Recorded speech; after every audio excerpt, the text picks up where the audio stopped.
Good evening, ladies and gentlemen. We are now heading towards a second keynote lecture of the conference. This lecture is dedicated to the great thinker and national poet of Pakistan, Dr. Allama Muhammad Iqbal.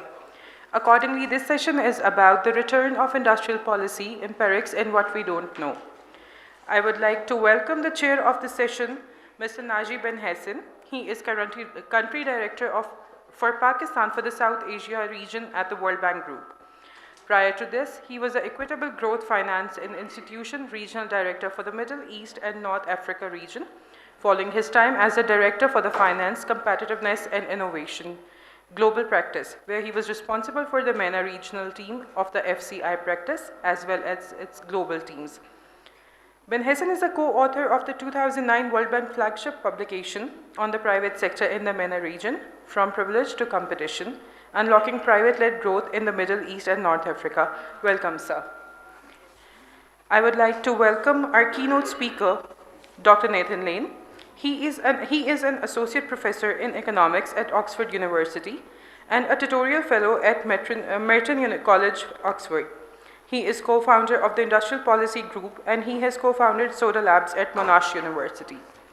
His research interests are at the intersection of political economy, industrial development, economic history, and big data. Over to you, Dr. Benhassine. And we can hear you well. Your introduction was already done, but I want to say one, two words. First, I'd like to say that I'm very, very happy to be attending the annual general meeting and this conference. I was in Peshawar last year. In Quetta this year, I'll attend, inshallah, every single one of them. So really, thank you for inviting me. It's good to be back in university. I could take my tie out. On the topic, and then I'll hand over to you, Nathan, if you allow me to call you this way.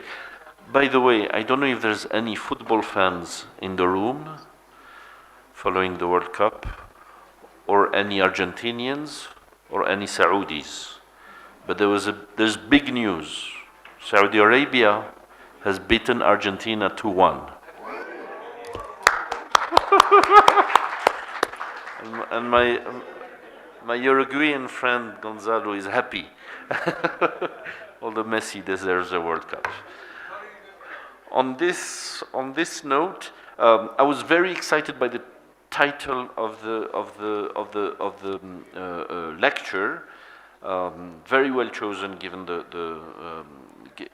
theme of the conference, and I was equally excited because I apologize, Nathan, I don't know your research, but I would start reading it to see that your current research agenda is focused on establishing basic facts surrounding industrial policy practice. I couldn't have hoped for a better topic and profile.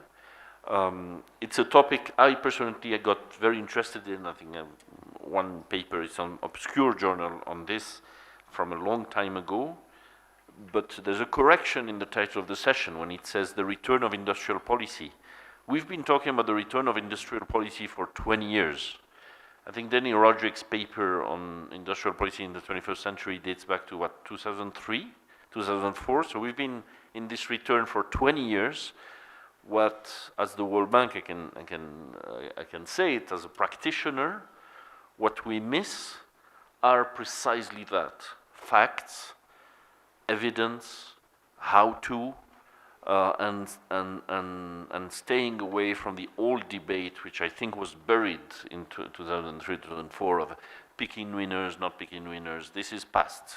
What we need now are indeed basic facts and evidence surrounding industrial policy. On this intro note, I'm very, very happy to welcome Nathan Lane, Professor Nathan Lane, to give him the floor for his lecture. Over to you. Thank you so much. And let me see if I can share my screen as well right now. So let's see this. Okay. Is that showing up for everyone? Perfect, yes. Amazing, amazing. So I actually removed the return part of this because I agree. I completely agree with what you were saying. We just keep harping on this idea of the return of industrial policy, right? And I think we know it's, well, perhaps it never went away even too in practice. insofar as a return, it's returned a bit insofar as popularity goes. And what I'm going to do today is think about I'm going to be very high level. The basic facts I'm going to look at and think about are going to be perhaps too high level to like fully, just to set expectations. One might wish I were in the weeds a bit more. But I'm going to try to give a bird's eye view of industrial policy and how to think about it. And in doing so, I'm going to try to kind of fill in maybe where we might be murkiest when it comes to these basic facts of industrial policy. And I'm going to try to focus on my work on East Asia and the establishing of basic facts around East Asian industrial policy. I'm going to try to make some references to Pakistan as well throughout this. But I'm not a Pakistan expert. I'm not going to pretend like I'm a Pakistan expert.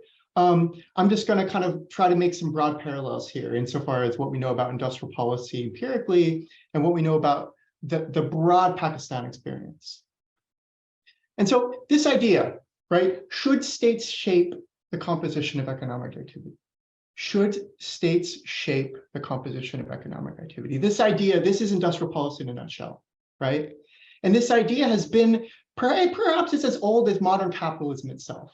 And this idea of should states play an active role in changing the composition of economic activity within a national economy, it's of course over a century-old debate, right? On one hand, we have a group of scholars, a group of thinkers, and a group of policymakers dating back to Frederick List, but surely dating back to Alexander Hamilton, who saw the state as playing an active, essential role in promoting industrial development, right? And then on the other end of this coin, on the other side of this coin, we have some very influential scholars, those scholars who probably created what we think of as the Washington Consensus and so forth, who really argued, I think, fervently, and argued actually, I think, in a very compelling way. The industrial policy is perhaps harmful, perhaps it comes with pernicious stuff, perhaps it is deleterious to the experience of developing countries, and it's something we should probably stay away from, right? And so I think it's best exemplified by this quip by Gary Becker, which is often quoted in a Business Week article of his: the best industrial policy is none at all, right? The best industrial policy is none at all, which is a pretty damning statement. And one I think many people have like a conviction to, many people do believe this. And I think with some justifications, right? But the problem is, when we think about this debate, when we think of A versus B, there's an important lack of empirical evidence around this debate. In terms of, especially if we start thinking about the contemporary empirical turn in economics, there is not a lot econometrically that tries to answer this debate and reconcile this debate. And what we try to do in our contemporary work with my colleagues and I is try to kind of fill in, again, some of the basic facts around this debate. We're not going to answer this debate by any means, but we're going to think about, well, where is evidence missing? Where might we be filling in evidence, and what might we not know at this current juncture? And so this is a paper I'm going to focus on somewhat today, called by my co-author Rekha Juhas, myself, and my two amazing graduate students. And we're going to think about two sets of questions as they relate to this debate versus A and B, right? One set of questions is about really the mechanisms of industrial policy, right? One set of questions is about, does industrial policy, do the market failures and theoretical justifications for industrial policy, do they exist? Can they be targeted? Are they targeted? In the well-known episodes of industrial policy, such as East Asia, which I'll talk about today, are the theoretical foundations of industrial policy working? And do these things seem to have, in particular case studies and events, do they seem to have some efficacy, right? And so this literature and this kind of approach to thinking about the empirics of industrial policy is really going to be kind of case-by-case stuff. This is going to be the world of contemporary economics or contemporary econometrics, contemporary program evaluation. We're going to think about individual cases, right? And we're going to think of, does industrial policy work in the way we theoretically think it ought to, right? And this is an area where we have, with the empirical turn, albeit slowly, made some progress with industrial policy.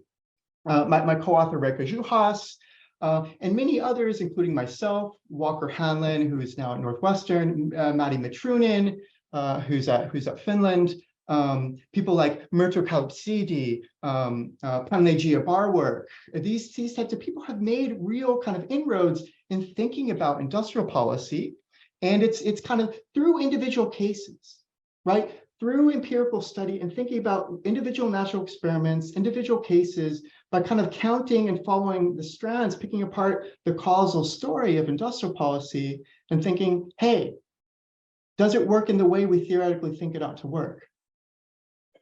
But like someone like Gary Becker might say, well, that's great. And this is a criticism I get a lot in my own work, and it's something I'll criticize in my own work later in these slides. Another set of questions is like, well, that's fine.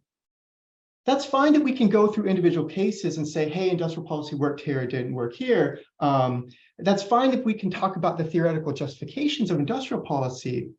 But there's this kind of broader question of efficacy. Why does industrial policy succeed in some cases or fail in other cases? Why do some countries get industrial policy right versus others? And that's something that these individual case studies, what we call type 1 questions, really can't get at in a very, I think, compelling way.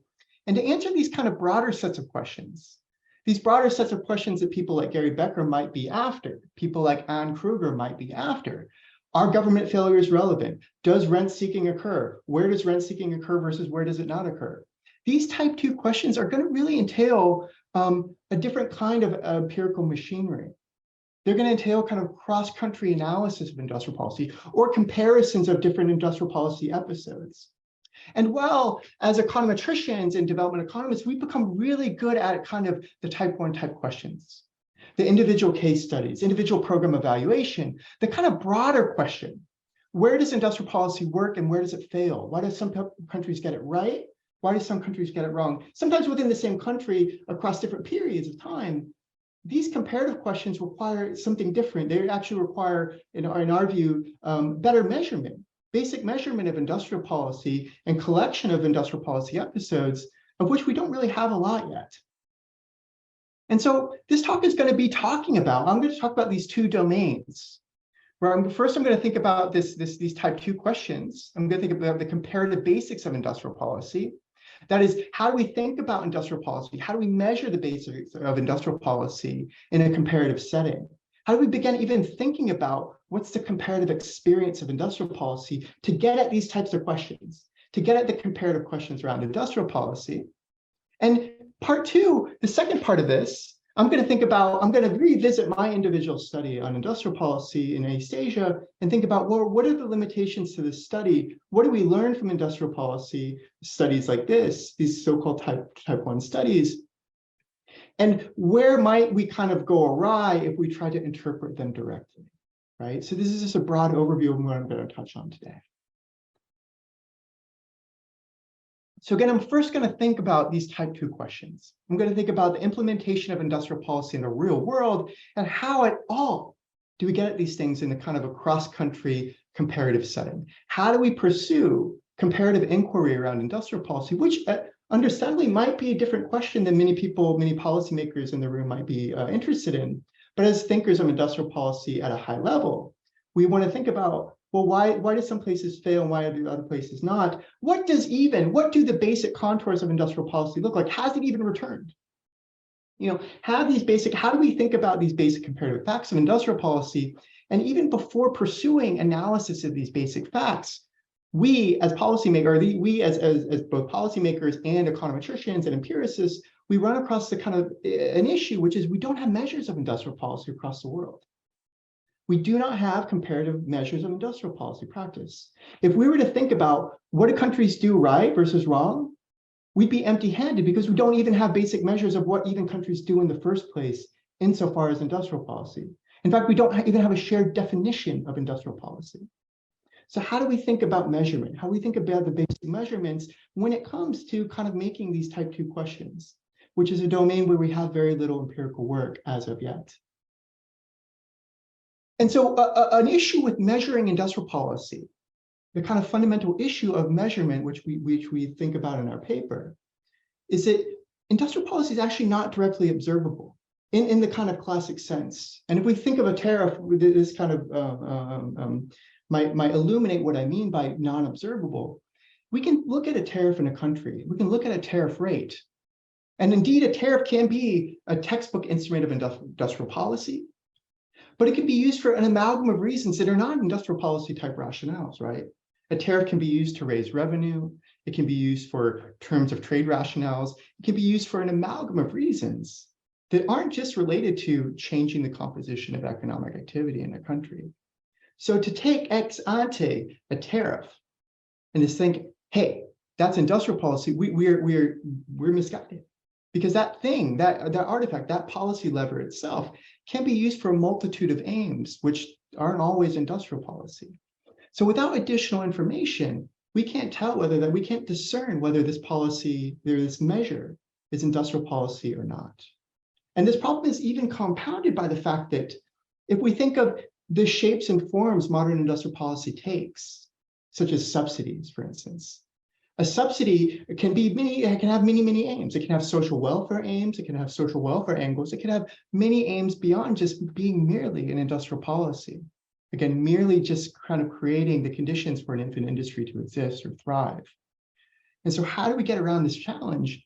What we do in this paper and kind of what we do in part of our research agenda is actually think about measurement. Think about actually how do we measure industrial policy at scale? Looking at laws from around the world, or rather policy descriptions. And we're going to use a text-based approach to measuring industrial policy using supervised machine learning and a really rich database of policy practice around the world. And we're going to use this as a proof of concept for thinking about how do we construct, much like people in the trade policy realm who construct measures of non-tariff measures, how do we construct measures of industrial policy practice at the country, industry, and year level? How do we do this? And once we do this measurement, can we start talking about the basic facts of industrial policy experience around the world? Can we start thinking about what is it that countries are doing in the first place? All this waxing and kind of like waxing philosophical about the return of industrial policy. Well, what exactly are countries doing? What are they targeting, right? Who is using this stuff? We don't know. And then we're going to try to get at this. Again, this is going to be a proof of concept.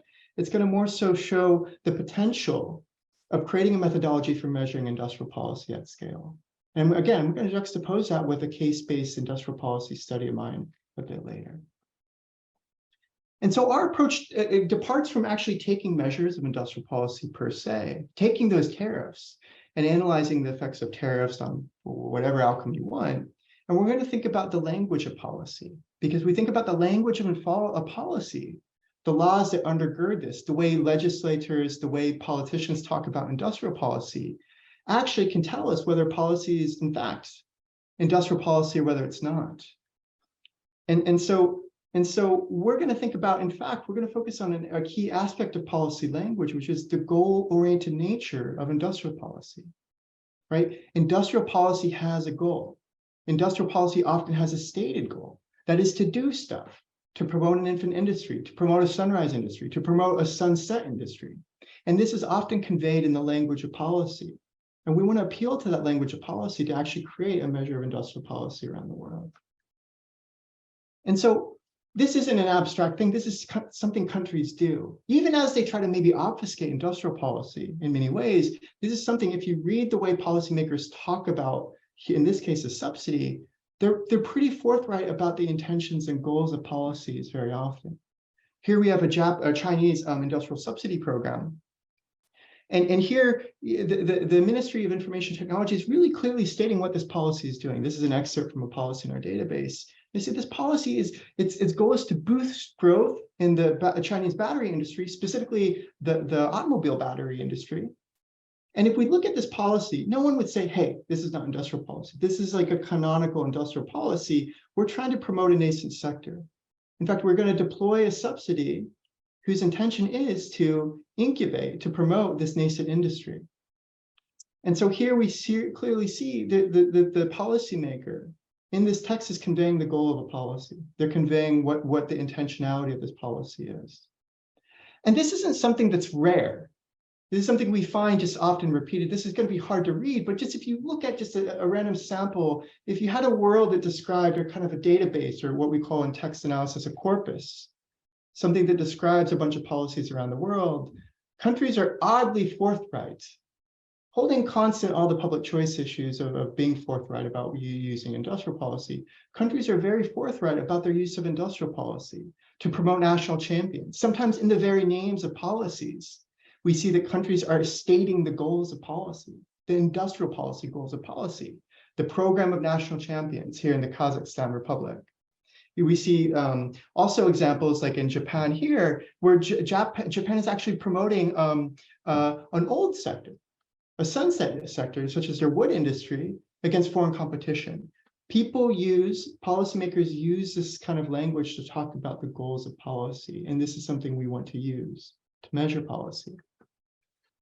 Moreover, if conversely, many policymakers state the goals of policy which are completely orthogonal to industrial policy are really not within the realm of classic industrial policy as we think of it. Here we can think of another subsidy here in Thailand. Here, the Thai Ministry of Commerce is announcing kind of a reduction in rice growing zones to stabilize rice prices. And here, if we keep reading the subsidy, we keep reading its description, we see that there's an effort to kind of have a social welfare angle for this policy, for this rice support, right? It's to stabilize the farmer's income. We don't consider this an industrial policy in terms of our hard definition. We think of this as something distinct from industrial policy, something kind of used for another ends. These are both subsidies that we looked at, but in this case, this is a subsidy that has much different intentionality than, say, a policy that's to promote a nascent industry.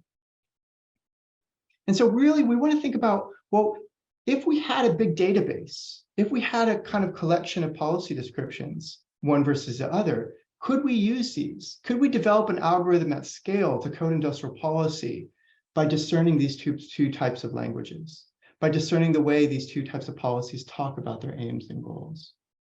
And so that's what our policy, that's what kind of our paper is going to do. That's what our methodological kind of approach is going to encompass. We're going to think at scale, can we create an algorithm that can pore over a corpus of a database of industrial of trade policy in general and discern where countries using industrial policy versus where they are not, in order to kind of, again, to talk about just the rough, broad, big picture scope of where industrial policy is happening and what people are doing with it. So we're going to use this to make indices of IP, make indices of industrial policy.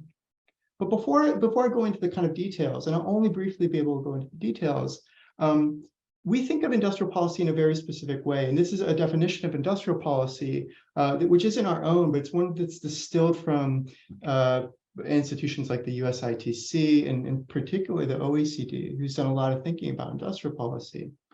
And we're going to think about two kind of prongs that an industrial policy must satisfy. Industrial policy must seek to change the relative prices across sectors, or direct resources to certain selected economic activities, not necessarily sectors. We can think about horizontal policies, we can think about sectoral policies too. And notice we don't talk about agriculture versus manufacturing. What the stated goal of industrial policy is just to change the composition of an economic activity amongst any dimension. It could be economic activity in itself. We could be promoting export stuff writ large without a sectoral bias, or it can also have a sectoral bias. It might be flowing towards an agricultural sector, or it might be a manufacturing sector. No. We don't care about the sectoral composition which someone's trying to change. We just care that they're trying to change something in a coherent, well-articulated way, right? And we're going to also think about the level of government. This isn't kind of a sub-regional entity deploying industrial policy, again, for a very local area that might squeeze out industrial policy, reallocate economic activity across space within a country.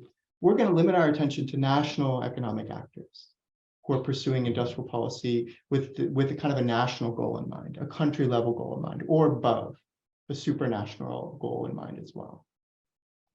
And so we're going to take this definition to the data using machine learning. And the data we're going to think about, that kind of magical database of policy that we're going to use for a proof of concept. This database is not going to be perfect, but it's going to allow us to think about industrial policy at scale in some way. We're going to use the Global Trade Alerts database, which is an independent organization that monitors international policies that impact trade. Actually, not just trade, it impacts any kind of commercial activity, and any policy that discriminates against domestic economic commercial activity or foreign commercial activity is going to be recorded in this database. So it's a giant database that's really ambitious and really tries to track the kind of universe of policies around the world.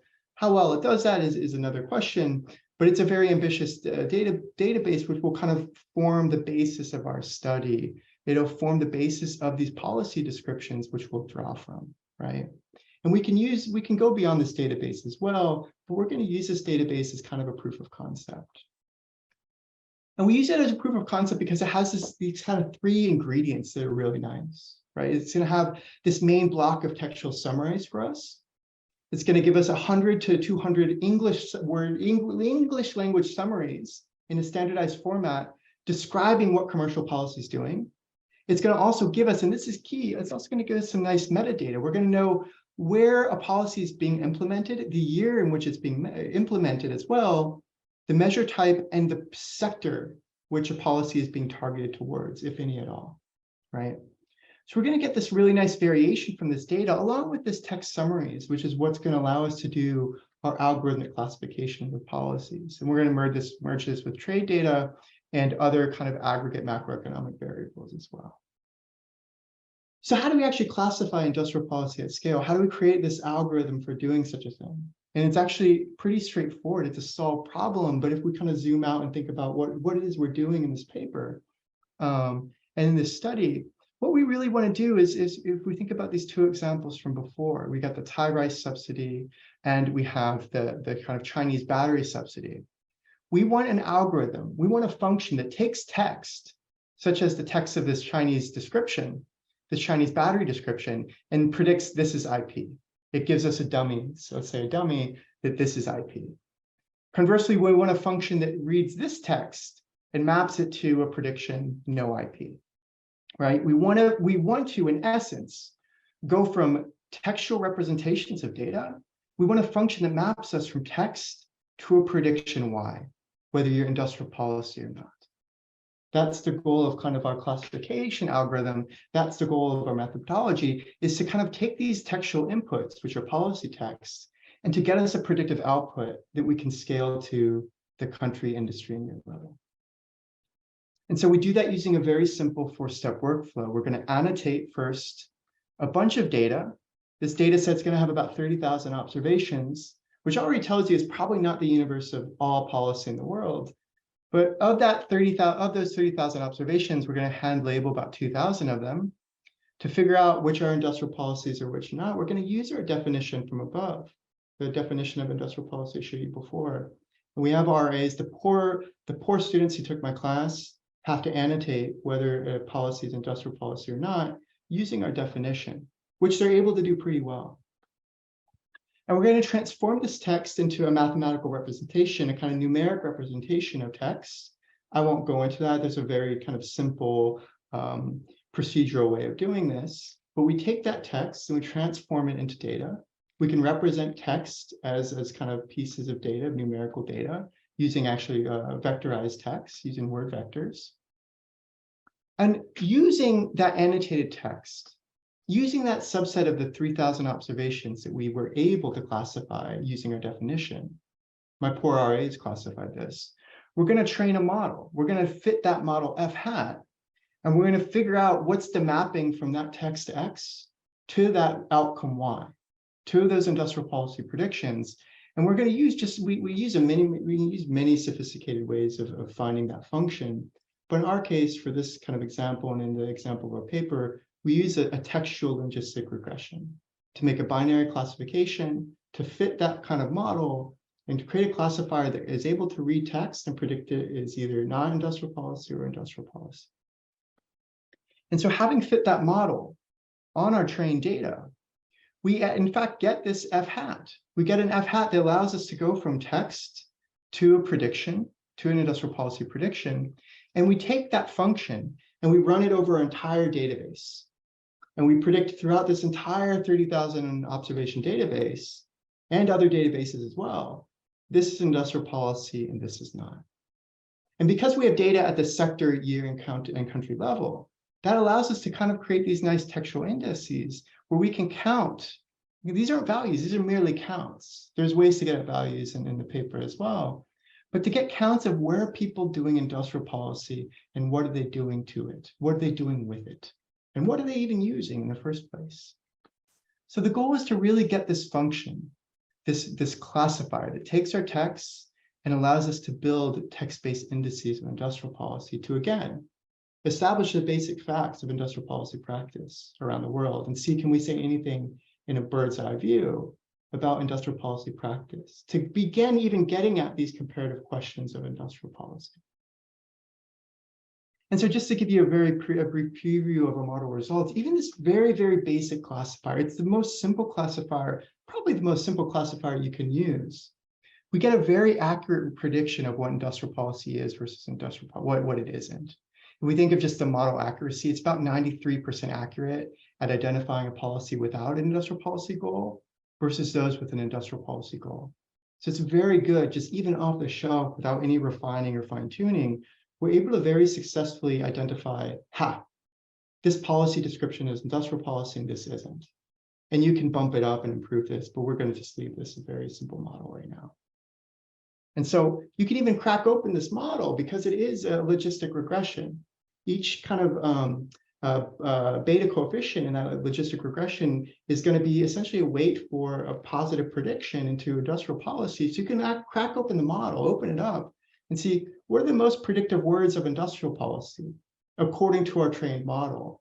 And we see that there end up being words that make a lot of sense. Some might be perplexing, like lobster. Lobster is perplexing. There's a lot of fisheries industrial policy going on, but things such as tech, technology, green, things like development, these are words that at face value, we think of something called NLP practitioners call face validity.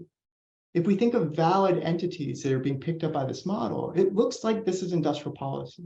It looks like the factors that are being kind of incorporated into our prediction are things that seem reasonably associated with industrial policy. It's not doing wacky stuff, barring the case of the lobster and all. And so the whole point is not to kind of produce a fancy model, it's to actually build indices of industrial policy, to actually start saying things about policy practice, not to kind of do fancy machine learning stuff, of which this isn't that fancy. Our goal is to actually say things about the world and say things about industrial policy practice in just some rough way, right? This is admittedly rough. And so if we kind of take the data, take the predictions from this model and start looking at what countries are doing, what are the descriptive statistics that we end up with? And we can think about four things, four kind of descriptive stylized facts. Facts, I should say in quotes, this is a proof of concept. These might not be facts, truly facts about the world, but they're things that are picked up from the data by our methodology. And if we think of how much industrial policy is there, of all these policies that we think of as constituting this kind of big data set of trade policy, we end up about 25% of policies in this database we think of as are industrial policy. That's a lot of industrial policy. Again, this data set is kind of data-based surveillance project, the GTA. It's picking up any commercial policy that is kind of biased in any way against or towards domestic or foreign entities. So about 25% of the policies in this database are indeed industrial policy, which was pretty striking to us because, even though my colleague on stage is correct, industrial policy, I do believe industrial policy is back. There's some people, as someone who studies industrial policy, I will often get on stage, and this has happened where people are like, well, no, people don't do industrial policy anymore. They can't say that now, but during my PhD, people would say that type of stuff. So indeed, we find industrial policy is substantial, and indeed, we find that kind of, to my friend on stage's point, if we were just to test the kind of face validity of has industrial policy returned, and indeed has, we find upward trends of industrial policy throughout the world since 2009, a bit after Danny Roderick's return of industrial policy article. This is something we can indeed confirm in the data. And no matter how we measure industrial policy, the share of coverage, the coverage ratio, et cetera, indeed, what we pick up on our data is indeed there is an increasing trend in industrial policy. It's increasingly returning to the world. And it's on the rise, right? And so question two is, well, what policy tools do people use to conduct IP? What policy tools are used? And we can kind of disaggregate our data, and our metadata has rich kind of measures of industrial policy. And we can look at, well, what are people doing industrial policy with? And we see that these aren't things, countries are not using the tariffs of the past. That's a very small, accounts for a very small amount of industrial policy as it's practiced around the world in our database. What we find is that the vast majority of measures being used by countries are export-related measures. That's going to be key. And there's subsidies if we exclude the kind of export-related subsidies as well. These two things are really going to constitute kind of modern contemporary industrial policy in our data set. And importantly, and this might be familiar to many people here in this room, considering the nature of industrial policy in Pakistan, but in many countries as well, industrial policy is very firm specific. In the laws themselves, we find that industrial policy is probably aimed, most assuredly aimed at specific firms, usually specific public entities, who might be the monopolist or oligopolist for a specific sector in a country, right? So we get this kind of contradiction here, which is industrial policy tends to look insofar as its instrument, maybe a bit kind of technocratic. We can argue about words, but it's a bit more technocratic than one would imagine from the industrial policy of the past, the tariffs of the past. It tends to be export promotion measures, but it's also very firm specific. Over 50% of observations in our database are quite firm specific, which if anyone is following the literature on granularity and trade, might not be that much of a surprise, because for many countries, single large firms account for the vast majority of comparative advantage, if we think of the comparative advantage of individual economies, right? And that's Oleg Ishtaki and Cecile Gebra at Berkeley have worked on this as well. So this kind of comports to their theoretical papers on industrial policy correlates with firm granularity in open markets. So which countries engage in IP? And this is surprising to us, with the caveat that our data set, we do not think it captures a global scope well of industrial policy. But what it does capture, like there will be missing pieces of industrial policy in this global trade alerts database. But what we are able to pick up, we pick up a vast majority of industrial policy is being used in this database in wealthy countries. Wealthy countries account for the lion's share of industrial policy use in terms of counts that appear in this database. And again, this is surprising. We're not denying that industrial policy exists in the developing world. Absolutely it does. Low-income countries for sure use industrial policy.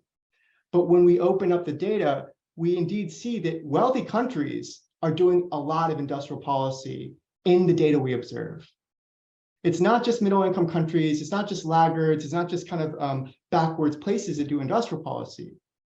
No, it's OECD countries in our data that's doing the vast amount of industrial policy that we observe, of course, with censoring issues here as well. And we thought this was pretty surprising.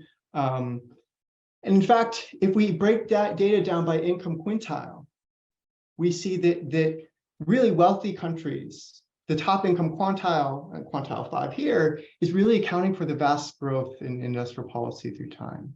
And no matter what, we can chop this data a bit, we can use alternative measures. This relationship between income and industrial policy use really holds in our data.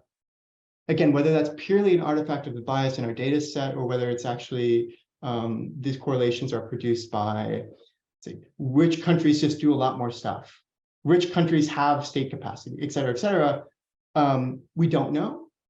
But if we control for a lot of stuff, if we dig deep down into this analysis, nevertheless, we find that relationship between income and industrial policy use, again, industrial policy coverage or counts, seems to really hold, even controlling for things like the total number of policies. This is just simply a measure of whether you have industrial policy or not, regressed on your income bin, the omitted category being the kind of lowest, the poorest country, quintile 1, the poorest country bin. We see that even controlling for total numbers of policies, and we're measuring the coverage ratio of industrial policies as well, we see this income gradient. Wealthier countries in our data tend to use industrial policy more in our data. Again, holding, there's probably issues of bias, there's probably issues of reporting, et cetera. Wealthy countries are using industrial policy, and that's something that was pretty surprising to us and a lot of people, because there's this narrative that wealthy countries don't do this stuff, which a lot of us suspect is flamboyant, probably not true. And then we look in the data, indeed, wealthy countries are doing an awful lot of industrial policy. So in our data, it's heavily skewed towards wealthy countries. And which sectors are targeted by industrial policy? What does industrial policy look like? And if we connect our data to trade data, if we connect these measures to trade data, we see something interesting. And I'll try to summarize this as best I can.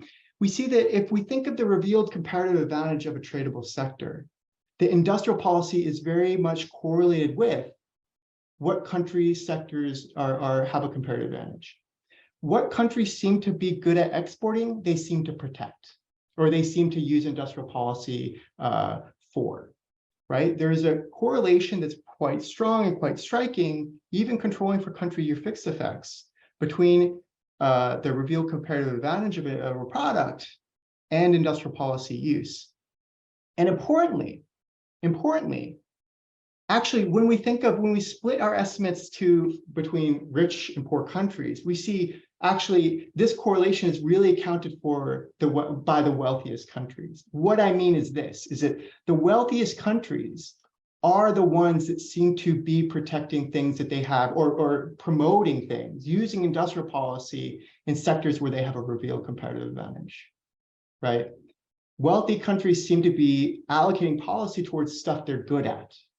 And if we look at poorer countries, that relationship disappears. There is very little to no relationship between industrial policy use and comparative advantage when we look at low-income countries. So that is to say, and this is a kind of complicated graph to look at, but the takeaway could be put this way. If we think of the poorest countries, middle-income countries, and the wealthiest countries, the richest countries, we think that those wealthiest countries are the best at targeting goods and sectors for which they have high comparative advantage on the world market. And if we think of the distribution of comparative advantage in the poorest countries or middle-income countries, of course, our data is a little more sparse there. We do not find that same strong relationship between revealed comparative advantage and industrial targeting. So that's something that we were quite surprised by in our data, and that's something that seems to survive no matter how we cut the analysis as well. Again, rich countries seem to be better at targeting stuff that they are better at. And indeed, also that there seems to be, if we also crack open the data as well, and what we describe in our paper, what Rekha, Juhas, and I describe in the paper, is that if you look at what countries are targeting in the developed world, they're targeting things like green energy, green R&D. We have a lot of this Green New Deal type policies being implemented by the developed world. And that's kind of constituting a lot of the patterns we see as well as the usual suspects like steel, heavy industries, machinery, and stuff like that. You can look in the paper for the types of sectors that we turn to in our paper. How am I doing with time, by the way? I have no watch. So how is he doing? Sorry? How am I doing with time? 40. We have 40 more minutes, including questions and answers. So you have a bit more time. Go ahead. 14 or 40? 40. Oh wow! 40. Awesome. Cool. Including questions and answers. So awesome. So again, our punchline here is not to measure industrial policy perfectly. This is surely not a perfect measure of industrial policy around the world. It's to just take a step back and see, can we start thinking coherently and conceptually about how to measure industrial policy? Can we do this at scale? Can we do this algorithmically using an off-the-shelf data set and off-the-shelf tools, more or less? And indeed, if we start measuring industrial policy, we do see there's some interesting patterns that show up. And we can start describing the contours of industrial policy in some shape or form, where we previously had no bird's eye view of industrial policy practice around the world. Because we think to answer a lot of these questions of industrial policy, where is it done right, where is it done wrong, we have to first start thinking about measurement. We need the data first before we can even think about these comparative inquiry type questions, right? And in particular, we think measurement matters, but this is the stuff that's necessary to talk about. Excuse me to interrupt. I was grossly off the mark on the amount of time remaining. I was just told the session was actually for 1 hour. So if you could I can wrap it take, up. yeah, if you can take a bit, like 5-10 more minutes so that we can open it for Q&A. Yeah, I'll try to breeze through this really quick. So I want to contrast this with an approach, a case study-based approach, which I pursued to looking at industrial policy. And my work in the past has done what a number of people have done. And we tried to take the kind of econometrics of natural experiments and policy evaluation and actually evaluate particular industrial policy episodes around the world. And while I think this is a worthwhile thing to do, in particular, my paper looks at the heavy chemical and industry, or HCI, big push in South Korea from 1973 to 1979, we're able to get at some mechanisms of industrial policy, but we can't get at a lot of comparative questions about industrial policy that truly matter, that we think are truly compelling. And just to kind of give you an overview of what I find in this paper, what we find with industrial policy in this paper, this HCI paper, which is now forthcoming or an accepted paper, we find three things. This industrial policy, which we're able to kind of study using conventional difference of difference methods, we find that indeed in this canonical case of industrial policy in South Korea, we find positive effects of industrial policy in the industries that are targeted by industrial policy in South Korea. Well, that's great. We find network effects of industrial policy. We find the policy, or the sectors which are targeted by industrial policy, indeed seem to actually benefit those sectors differentially connected to targeted sectors. And we find dynamic effects of the policy.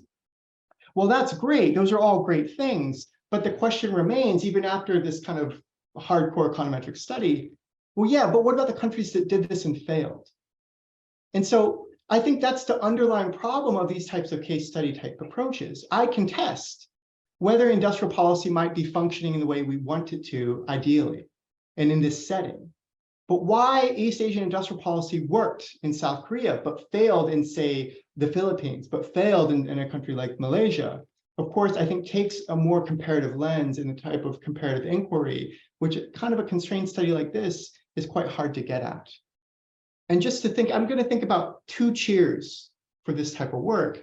These case studies are really nice. They give us natural experiments, and RCTs can give us kind of nice variation to think about the mechanisms of industrial policy, but they can't quite inform us as to how this policy did what it did.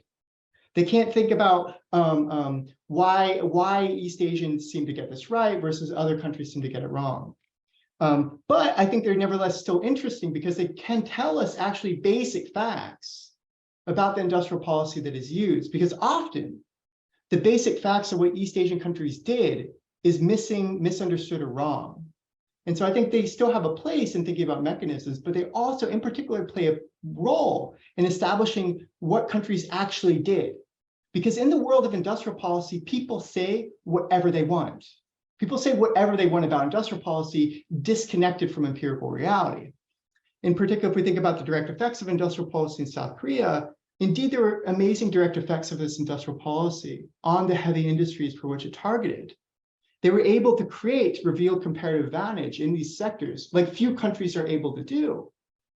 But of course, we don't know why was it that these sectors were successful? Why was it that South Korea was able to purposefully to think about cultivating comparative advantage in these sectors versus contexts where countries are unable to do so?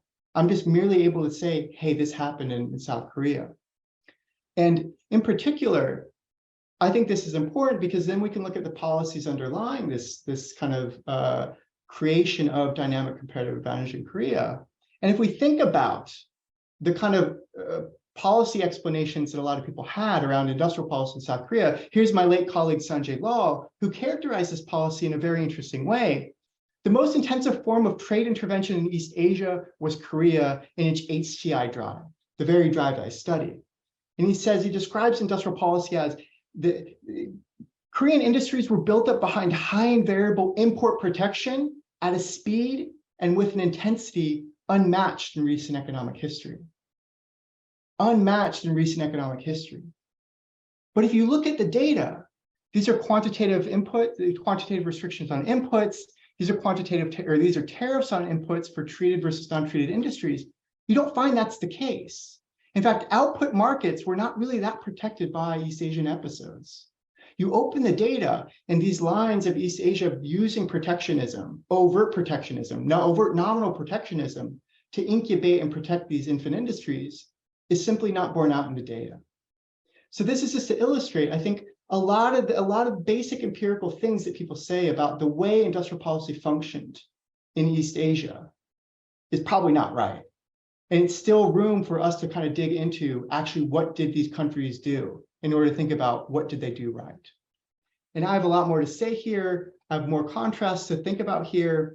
But I leave us with kind of one kind of interesting thing and one interesting lesson from the HCI Big Push is that one thing I find in this Big Push episode is that this policy, which is going to target these red industries here like steel, it's going to positively benefit the downstream sectors like automobiles, those who use a lot of steel. By virtue of decreasing the prices in the steel industry, making steel internationally competitive, promoting exports abroad, blah, blah, blah, blah, blah, that's going to benefit these downstream users of steel and in turn translate to their comparative advantage. But one thing we know if we look across the world and look at the steel industrial policy around the world, we know there's a massive heterogeneity in the experience of these policies. And this is a beautiful article by Bruce Blonigan at University of Oregon in the Economic Journal 2014, where he looks at what are the downstream effects of industrial policy on export development across countries. The average effect is negative. We see, but there's a slight positive effect for developed countries. And we see that you can disaggregate from least developed countries to Asian economies, and there's a massive difference. So the question really remains for policy experiences like HCI. Why do some countries do good industrial policy? How do we get to the East Asians of the world versus those failures? What are the forces that are creating this wedge between these experiences? And so I think it's not just a matter of looking at industrial policy by using natural experiments and in careful case studies. I think we need to take a broader approach. Again, if we return to the type 1 and type 2 studies that we talk about, we need to think about both things. We need to think about RCTs to get at mechanisms. We need to think about RCTs to especially get at implementation. But we need real world, cross-country, cross-sector comparisons to get at what were the political economy reasons and institutional reasons why industrial policy is right, goes well in some cases, and why it goes wrong in other cases. And that's where I'll end. So let me open it up for. I'm not sure you're going to hear the questions from the room, so I'm going to take them and repeat them. I'll have a set of my own, but I won't abuse my my chair seat. So floor is open. Of any question, comment? Yes, Nadim. I can hear you, yeah. Great, wonderful, great presentation, Nathan. I'd just like to find out, I mean, I understand what you've done. What exactly is industrial policy? Because I hear this too often. Never quite figured out what exactly is industrial policy. Is it protection? Is it subsidy? Is it regulatory framework? What exactly is industrial policy? And when you were gathering the data and trying to find out, you were just looking at, I saw the words that you were looking at, but I just couldn't get out. What is the ambit of industrial policy, and what exactly would you say is industrial policy for the rest of us? Well, of course, yeah, I think it's a great question. Should I pause and take two others before this? Let's maybe take 2 or 3 and then go back to you. Well, of course, just to reinforce it, those of us who lived in Pakistan believe industrial policies is really a proxy for crony capitalism, but that's besides the point. The point I want, the question I have is, according to Nathan, the developed countries had an industrial policy based on real comparative advantage, okay? Funnily enough, the Southeastern nations were not focusing on their revealed comparative advantage, but seem to have done much better in terms of where they were and what they've reached. So what should we be looking at? A revealed comparative advantage, which is much more static in nature, versus looking at something in a more dynamic sense. Should we take a third one? Yes, please, lady on the third row, and then we'll go back to you, Nathan. My question is that how much sustainability can be built in the model which is based on predictions, because you use the model which is based on predictions, and the results showed that the countries which are already trading well, they came up in the graph you showed to us. So we need to figure out some model for our type of countries, for developing countries also. Thank you. Over to you for these 3 questions. Yeah.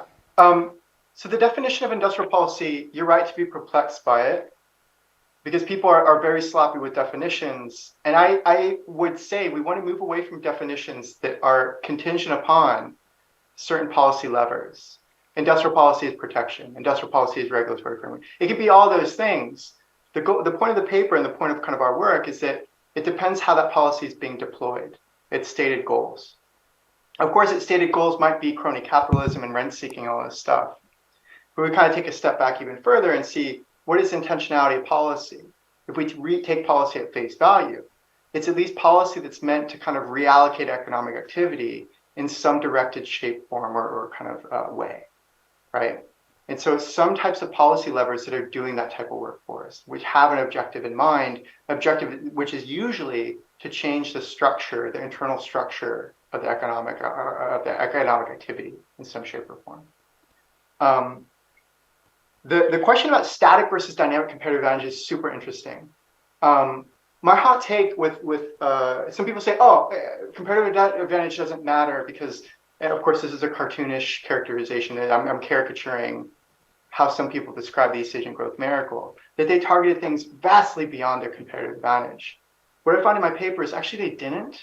They targeted stuff they were just on the verge of kind of they were kind of almost tipping towards global comparative advantage in some way.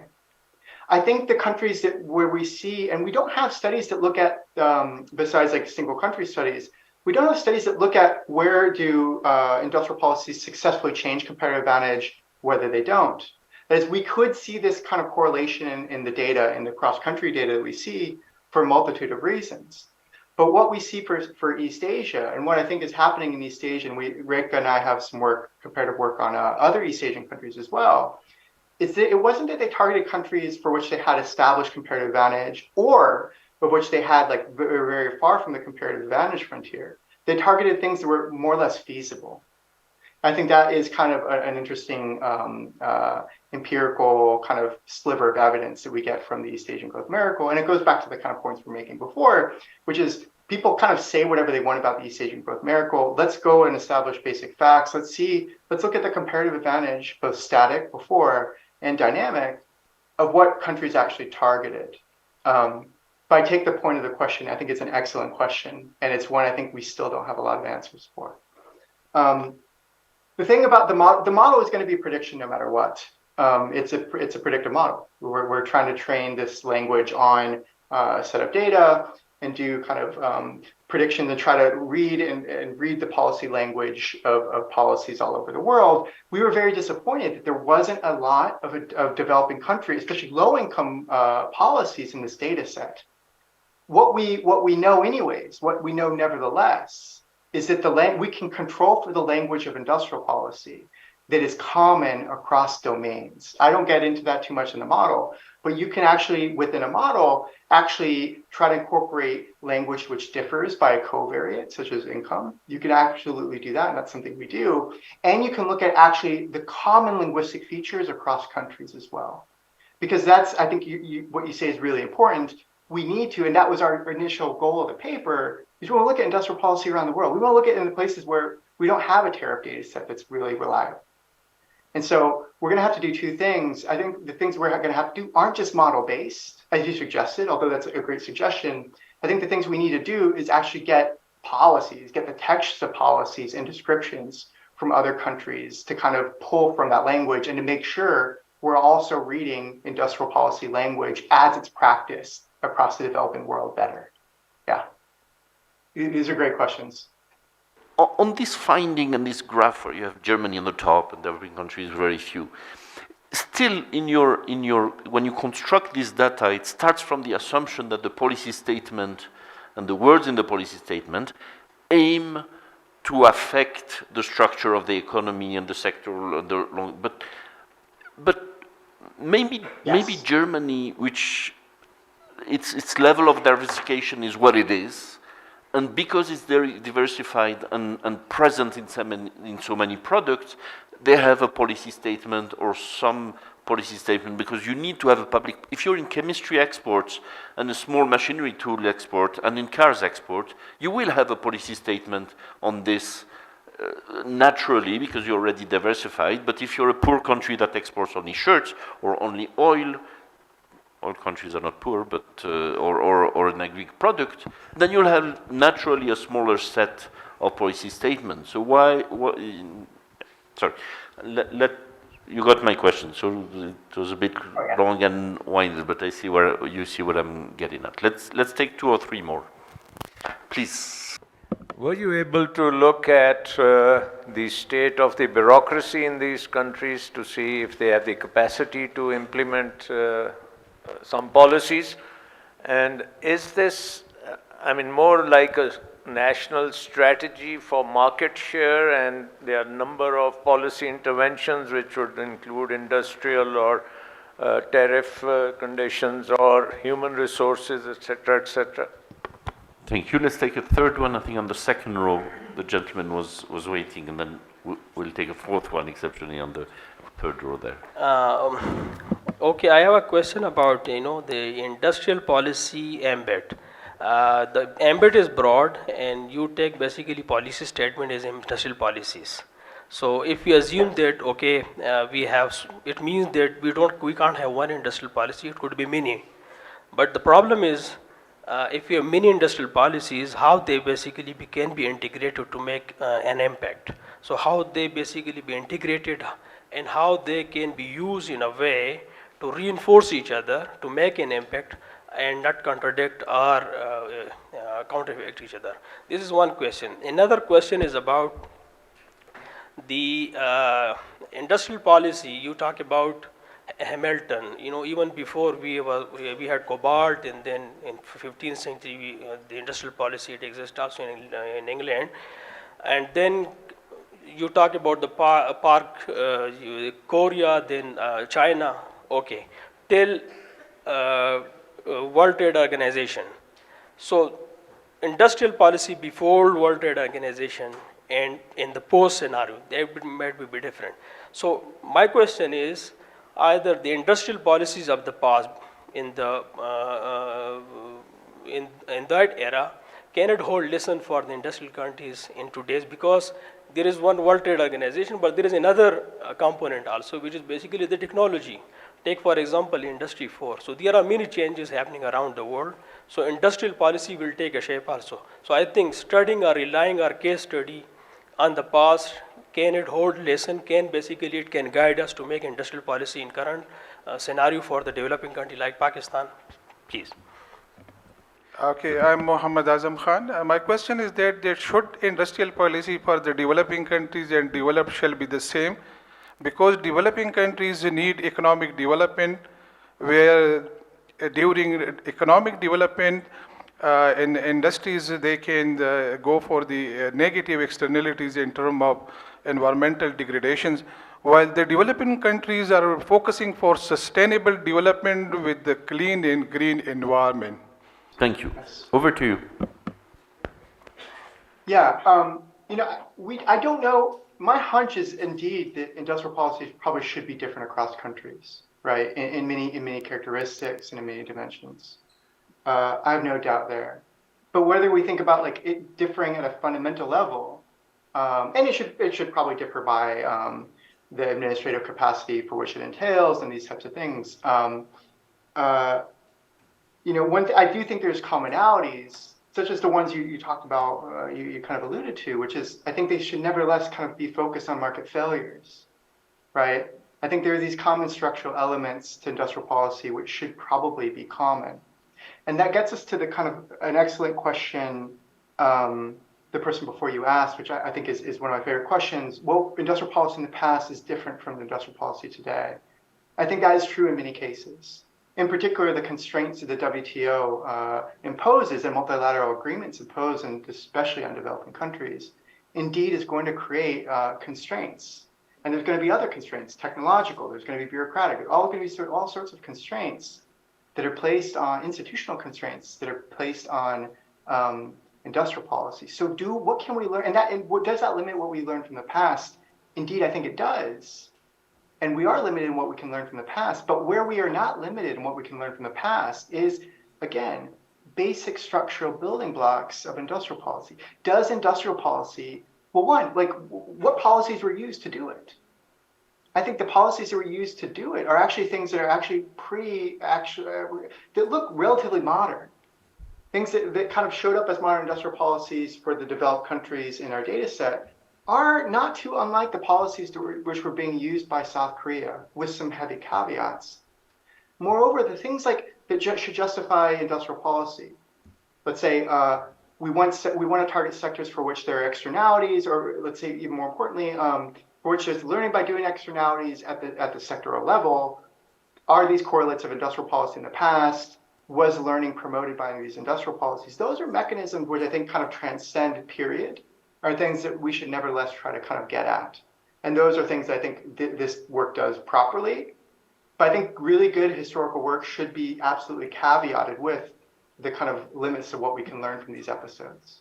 The other question was, I hope I got this right. Wait, are these countries trying to shape their national market share in industries for which we observe in the data set?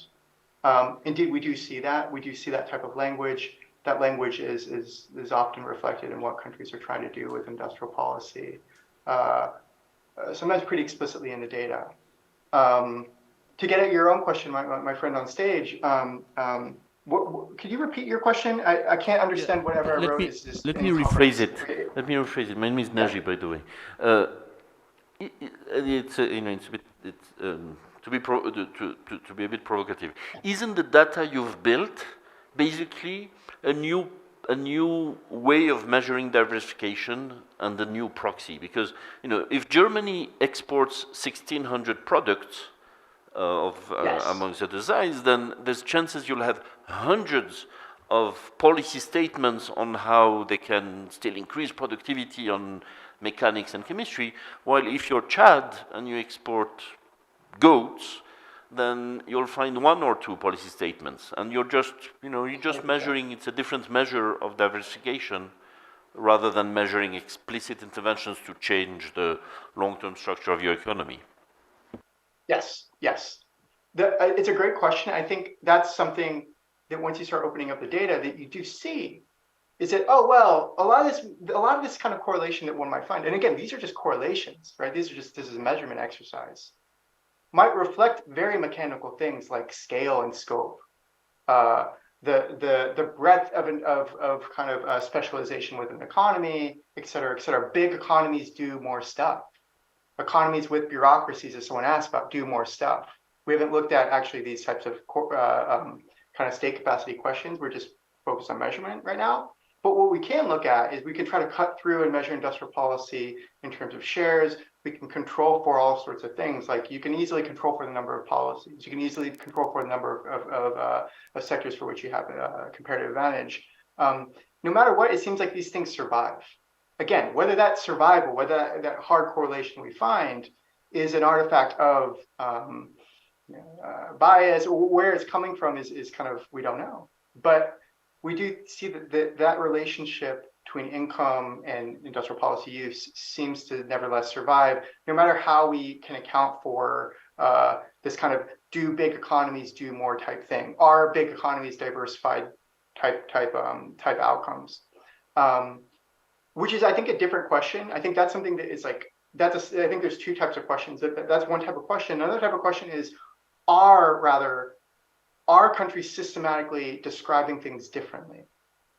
That is there a way that countries systematically talk about industrial policy goals between poor and rich countries? Maybe there are, but we can get at that language. But it's an issue of actually expanding that training data set and expanding the data set rather than, and actually like seeing if our model is indeed doing that, which we don't think it is, versus kind of like this other kind of mechanical question we have here. Like these are, I think, two types of questions, two bins of questions. I think no matter which bin you're in, I think your point is great and it matters. Of course, Fa- one fa- we can get at mechanically, but Okay, indeed. thanks. Fascinating. Yeah. Super innovative line of research. Was not aware of it. Let's take a last round. Of course, we're going over time, but this is a great lecture and a super topic. So let's take a last round. Please, gentlemen on 6th or 7th row. My question is, does industrial policy guide countries' education policy? And the second question is, does it has a say in drafting the country's foreign policy or not? We have a last one on the first row. Thank you. Yes, my question is regarding the second part of your the initial talk that you gave about looking at the political economy of industrial policy. Do you have any thoughts on how you're going to do that? And if I may, since we only had two questions, if I may complement this one, is there any way, or I'm sure you have thought about this, but in these policy statements, a number of the, you were talking about capture, chronic capitalism, Norbert, gentleman mentioned that as a, it's more likely that poorer countries would hide behind do not have nice policy statements, actually protection for cronies. Can you distinguish this and in some way, which is related to the political economy question? Over to you. So the first question, does human capital, do we see industrial policy as kind of correlated with, and does it come kind of packaged with human capital policies? Yes, we do. But the things are often distinct and more distinct than I thought they would be. Again, whether that's an artifact of our mismeasurement or whether that's kind of a feature of the world is to be seen. I know from historically, I'm an economic historian of East Asia. I think the kind of human capital component, human capital policy component of industrial policy is way too underexplored, and it ought to be more explored, because this is something that's compatible with the Robert Lucas type model of the world. Lucas Econometrica 1993. These are things that should be theoretically intertwined. And there's a paper by Matti Matrunen from Finland, who kind of looks at human capital policy in Finland and its efficacy in promoting structural change in the Finnish experience. And he finds very, very strong effects of human capital inducing type policies that were coupled with industrial policies in post-war Finland. I think that pattern will be seen elsewhere. And we do see some human capital components of policies in our data. But the vast majority are kind of the conventional things that are targeted at tradable goods and tradable sectors. Although educational policy does appear. Do we look at the political economy of industrial policy? Yes, we want. So a lot of questions about do we look at X, do we look at Y? Like all those things we want to do, and we've always wanted to do. Like my kind of passion was looking at the political economy of industrial policy because I'm a political economist. The missing link was this kind of thing. Like, how do we even measure these things? How do we even measure industrial policy around the world? To even think about, again, like I'm making the statement I'm making in the paper, how do we even think about these comparative questions? Indeed, we can. You can join, and what we joined is like the Acemoglu-Robinson type data sets or institutional quality data sets, and see how these things co-vary. And so when I asked about bureaucracy, you can see the kind of Evans 1994 type story. Does embedded autonomy type of good, does that affect industrial policy's efficacy? You can explore those types of things with this data. And that's precisely why we're kind of creating a data set like this. Not because it's perfect, not because we ourselves are actually doing a lot of these analyses, but because they enable these types of analyses to occur. Which gets us to kind of the question of how does language change? Does language change and co-vary with politics? And I think that's a super interesting question. I don't know. We haven't done it. There is a way we can do it, and there's a way we've kind of fooled around with doing it. You can see how the topics vary by measures of corruption and measures of different types of institutional quality measures, and you can see how the topics spoken and language features within this text varies like that. And it does a bit, but we haven't done it systematically enough to be like, this is the way language varies with, say, like cronyism and things like that. Again, that's something we want to do downstream, because those are the questions you're asking are the types of things I think are like most interesting. I personally think they're more interesting than the kind of like, you know, the basic contours we're describing. Of course, we want to describe these contours and make sure they make sense and measures make sense even before kind of going there. But those are the questions I'm most excited by, and I'm glad that you all find them exciting as well. Yeah. It was exciting, fascinating lecture and exchange. Thank you very much, Nathan, for having given the Allama Iqbal lecture at the conference. Really appreciate it. I think it was a great exchange. I hope it will encourage many scholars and students in the room to enter this research area, because there's still lots to do and a lot of innovative data and methods. So thank you so much. Round of applause for the speaker. And on this, many, many thanks. And this is the end of the Allama Iqbal lecture. And thank you very much. Bye. Thank you so much. This was awesome. Thanks for joining. Ciao.